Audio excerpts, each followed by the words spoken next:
আমরা সবাই একাদশী করি, কারা কারা করি একাদশী? আচ্ছা আচ্ছা, এখন কিছু কিছু মানুষ যারা আমরা একাদশী করি না, ভালো, আমরা একটা সময় করা উচিত। আর যারা যারা একাদশীর বিরোধিতা করেন তাদের উদ্দেশ্যে একটা গল্প বলি, মানে যেহেতু আরও 10 মিনিট হাতে আছে বলবো। একজন মাতাজি ছিলেন খুব ভক্তিমতী, তো উনি সবসময় একাদশী পালন করেন, ঠিক আছে? আচ্ছা, কিন্তু ওনার স্বামী একাদশীর পক্ষে না, কি না, একাদশীর পক্ষে না, উনি বিরোধিতা করেন, ফল টল আনে দেয় না, তো আরও কি করে বিরোধিতা করে। আর মাতাজি প্রায় সময় বলে, প্লিজ তুমি একাদশী করো, আমি সবজি রান্না করে দিব, ফল দিব, দুধ দিব, তুমি একাদশী করো, ঠিক আছে? তো একদিন এদের বিরক্ত হইতে হইতে বলছে যে দেখো সহধর্মিনী, আজকে কোনো একাদশী তিথি নাই, কিচ্ছু নাই, আজকে আমি একাদশী পালন করব। দেখি তোমার ভগবানের যদি ক্ষমতা হয় তা আজকে আমাকে খাওয়াইয়ে দেখো, তিনি যদি আমাকে খাওয়াইতে পারে তাহলে আমি আজ জীবনেও একাদশী ভঙ্গ করবো না। দেখি ভগবানের শক্তি আছে না আমাকে খাওয়ানোর, আজকে আমি একাদশী পালন করব। বুঝে গেল? চ্যালেঞ্জ করছে। তো চ্যালেঞ্জ করার পরে কি করছে, বলছে আজকে আমি সারাদিন কিচ্ছু খাবো না, সারাদিন আমি উপবাস থাকবো। দেখি ভগবান খাওয়াইতে পারেননি। বুঝে গেল? তো যারা আমরা একাদশী করি না, এটা আমাদের ভালো মানে একটা মানে কী হবে, শিক্ষা হবে, ঠিক আছে? তো সে কী করেছে, ওটা সারা 1 ঘন্টা 2 ঘন্টা যায়, খালি টাইম দেখে, আর কয়েক ঘন্টা পরে তো আমি চ্যালেঞ্জে জিতে যাব, ঠিক আছে? আর এই যে এখানে মূর্তি বসে আছে, তার আর কী শক্তি আছে? কৃষ্ণ কৃষ্ণ করো, কৃষ্ণ কি তো শক্তি আছে না, মানে আজকে খাওয়াই তো, ঠিক না, আজকে আমি খাবো না। এখন দেখা যায় যে তার হোল থেকে কুটুম হয়েছে, আম কাটল লইয়া, সীতা লইয়া আম কাটল, এখন তো হোল জামাই বাইরে আইসেন, এখন তারা লইয়া খাইতেই নি। এখন করছে এই করে যদি তাকি তাহলে তো আমার জোর করে খাওয়াইবার, আমি চ্যালেঞ্জে হারিয়ে যাব। উনি কি করছে, সব কিছু না বলে জঙ্গলে চলে গেছে। কোথায় চলে গেছে? জঙ্গলে। জঙ্গলে গিয়ে একটা গাছের উপরে বসে আছে, আমাকে কেউ বিরক্ত করবে না, আমার টাইম শেষ হলে বাড়ি ফিরে যাব, চ্যালেঞ্জে জিতে যাব, ঠিক আছে? জঙ্গলের উপরে গাছের উপরে বসে আছে আর সময় দেখছে, গান গাচ্ছে আর সময় দেখছে। আর কয়েক ঘন্টার পর কি হবে, ভগবান হারিয়ে যাবা। কিন্তু ভাগ্যিস কি হয়েছে, ওই জায়গাটা একটা পার্ক ছিল, পার্ক, আর ওই পার্কের মধ্যে অনেক লোক আসছে পিকনিকে, এক বাস, এটা দামি দামি মানে জিনিস নিয়ে আসছে, অনেক জিনিস রান্না বান্না করার জন্য নিয়ে আসছে, পায়েস রান্না করছে, পিকনিকে রান্না করছে, আর কেউ গান গাচ্ছে, কেউ সেলফি উঠাচ্ছে, ঠিক আছে, এরকম।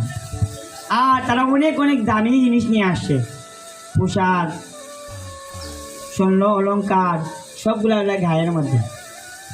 আর কিছু ডাকাত ওইদেরকে আক্রমণ করছে, ওইখানে ওদেরকে যদি আমরা কিডন্যাপ করতে পারি আমরা কত সম্পদ পাবো, ঠিক আছে? আর কেউ একজন বলছে এই চলো চলো চলো, ডাকাত আসছে, ডাকাত ডাকাত ডাকাত, বাগো বাগো, যান নিয়ে বাগো। সবাই রান্না বান্না ফেলে দিয়ে, পায়েস ফেলে দিয়ে সবাই বাগছে যান বাঁচানোর জন্য। যখন বাগছে আর সবাই এসে সব কিছু খোঁজাখুঁজি করছে, তারা 10-12 জনের একটা টিম ছিল, আর কেউ ব্যাগ খুঁজছে, কেউ ওইটা খুঁজছে, কেউ ওইটা, কেউ একজন ডেকের মধ্যে উঠলে দেখো মা যে সুন্দর গ্রান, কিসের গ্রান, পায়েস, ক্ষীর, ঠিক আছে, এত সুন্দর, এখনই মুখে দিবে। আরেকজন বলছে এই ধারা, আমরা ডাকাত আসছি, তারা তো আমাদেরকে দেখেই তো পলায়ন করছে, যাওয়ার সময় যদি এটার মধ্যে বিষ দিয়ে যায় তাহলে শালা আমরা তো সব মরবো, আগে পরীক্ষা করতে হবে দেখি এটার মধ্যে বিষ আসবে না, এটার মধ্যে যদি বিষ থাকে তো খেয়ে মরে যাব। তো বলছে তা তো ঠিক। তারা সর্দারকে কি বলছে, বাবু এরকম এরকম। সর্দার এখন কী করবো, ঠিক আছে কেউ মুখে দিও না, খবরদার কেউ আগে মুখে দিও না, সবগুলো আগে আশেপাশে কেউ আছে কি না, যদি তাকে আগে খাওয়াও, ঠিক না? চতুর্থ থেকে গুজা গুজে চাওয়ার পরে দেখছে কেউ নাই, হঠাৎ একজন উপর দিকে তাকাইছে, ও পাইছে, ওই নামো নামো, নাইলে কিন্তু গুলি করবো। প্রাণের বয়সে নামছে। কে নামছে? ওই নামছে যিনি ভগবানের সাথে চ্যালেঞ্জ করছে, আমি একাদশী কেউ আজকে আমাকে ভাঙতে পারবে না, দেখি ভগবানে ভাঙাইতে পারে কিনা। তারে বলছে তোমাকে মারবো না, তোমাকে কিচ্ছু করবো না, এগুলা খাও। এবার সে বলছে কি না আমি খাবো না, আমি খাবো না। একজন বলছে উস্তাদ দেখছেন নি, নিশ্চয়ই এটার মধ্যে ওই যে যেটা বলছিলাম, এই জন্য সে খাচ্ছে না। বলছে দেখো তোমাকে মারার আগে তুমি খেয়ে নাও, মানে তোমাকে এমন উত্তম মাধ্যম দেবো না একবারে শিক্ষা হয়ে যাবে। আর সে বলছে না আমি খাবো না, আমি খাবো না। সে তো খাচ্ছে না, কেন খাচ্ছে না সে জানে। আর তারা ভাবছে কি এটার মধ্যে বিষ আছে, তো সবাই মিলে এক কুটনা দিল, একবারে উত্তম মাদক দিছে 10-12 জন মিলে।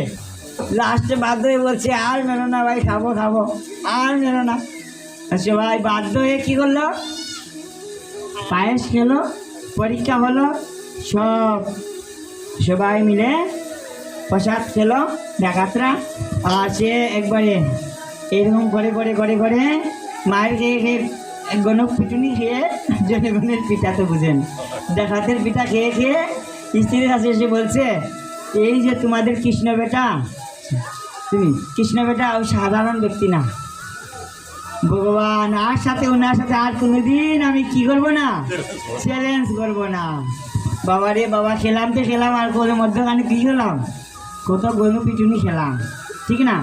তো এটা থেকে আমরা শিক্ষা পেতে পারি, আজকে যারা আমরা একাদশী করছি না, এমন হোক না, কিন্তু এরকম হয় প্রায় সময় দেখি আমরা, মৃত্যুর সময় মানুষের খাওয়ার দাওয়ার নল দিয়ে যেতে হয়, ঠিক না? তখন কয়েকটা একাদশী চলে যায়, কারণ মুখ দিয়ে তো খাবার যায় না, খাবার দাবার বন্ধ হয়ে যায়। কেন? পরিস্থিতি এমন ভয়ঙ্কর হয়। এই জন্য আমাদের উচিত যৌবন থাকতে থাকতে একাদশী পালন করা, যাতে ভগবানের হাতে গনু পিটুনি না খেতে হয়। হরি বল, ঠিক কি না? আমার কথা আপনারা কেউ কষ্ট নিয়েন না, কেউ যদি আমার কথা কষ্ট পেয়ে থাকেন ক্ষমা করবেন।